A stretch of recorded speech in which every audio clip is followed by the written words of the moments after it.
Hello friends, आज हम बात करने वाले हैं इंटरनल कंबशन इंजन के बारे में। इंजन कैसे काम करता है, कैसे वो स्टार्ट रहता है और किस तरह से क्या क्या प्रोसेस उसके अंदर रहते हैं स्टार्टिंग से लेके और गाड़ी चलने तक। इसमें सबसे पहले अगर हम बात करते हैं इंजन को स्टार्ट करने के लिए, शुरुआत में इंजन को घुमाने के लिए पावर की आवश्यकता होती है जिससे इंजन को स्टार्ट किया जाता है। तो ये पावर हमें बैटरी से मिलती है। बैटरी स्टार्टर मोटर, जिसको हम सेल्फ कहते हैं, उसको पावर देता है और सेल्फ फ्लाईव्हील को घुमाता है।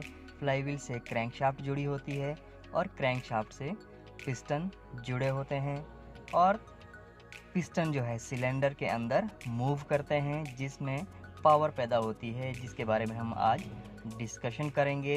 पेट्रोल इंजन के बारे में, इंटरनल कंबशन इंजन के बारे में। सबसे पहला जो इंजन में स्ट्रोक रहता है वो रहता है सक्शन स्ट्रोक, जिसे हम इनटेक स्ट्रोक कहते हैं। जब पिस्टन टॉप डेड सेंटर से बॉटम डेड सेंटर की तरफ चलता है तो इनटेक वाल्व खुल जाता है। इनटेक वाल्व के खुलते ही पिस्टन की टॉप डेड सेंटर से बॉटम डेड सेंटर की चाल में वैक्यूम क्रिएट होता है, जिससे वह इनटेक लाइन से या इनटेक वाल्व से हवा और फ्यूल का मिश्रण जो है सिलेंडर के अंदर खींचता है, सक्शन करता है। जैसे ही पिस्टन बॉटम डेड सेंटर में पहुंच जाता है, सारा हवा और फ्यूल का मिश्रण सिलेंडर के अंदर प्रवेश कर जाता है। इसके बाद पिस्टन जो है बॉटम डेड सेंटर से टॉप डेड सेंटर की तरफ चलना स्टार्ट होता है। उससे पहले इनटेक वाल्व पूरी तरह से बंद हो जाता है। जब पिस्टन नीचे से ऊपर की तरफ बॉटम डेड सेंटर से टॉप डेड सेंटर की तरफ चलता है तो हवा और फ्यूल के मिश्रण को कंप्रेस करता है, जिसे हम कंप्रेशन स्ट्रोक कहते हैं। इस स्ट्रोक में दोनों वाल्व बंद रहते हैं। पिस्टन बॉटम डेड सेंटर से टॉप डेड सेंटर की तरफ चलता है। जब हवा और फ्यूल का मिश्रण कंप्रेस हो जाता है, उसके बाद नेक्स्ट स्ट्रोक होता है पावर स्ट्रोक। कंप्रेशन स्ट्रोक के अंत में ही स्पार्क प्लग के द्वारा हवा और फ्यूल के मिश्रण को जलाया जाता है बिफोर टॉप डेड सेंटर।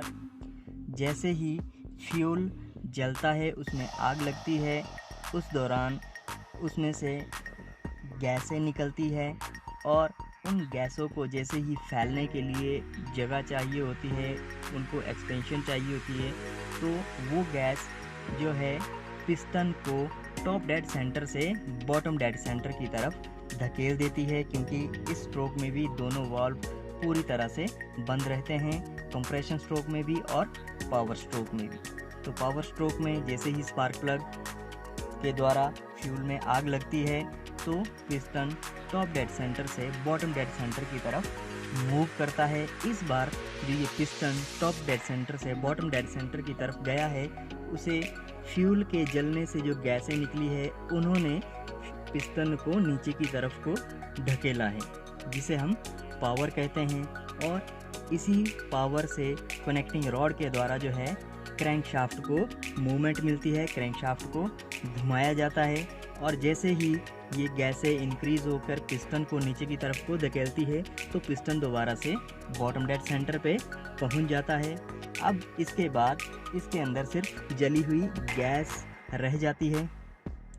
अब इन जली हुई गैस को बाहर निकाला जाता है और इसके बाद पिस्टन जो है नीचे से ऊपर की तरफ बॉटम डेड सेंटर से टॉप डेड सेंटर की तरफ मूव करता है और इस स्ट्रोक में एग्जॉस्ट वाल्व जो है वो खुल जाता है और पिस्टन नीचे से ऊपर की तरफ मूव करता है।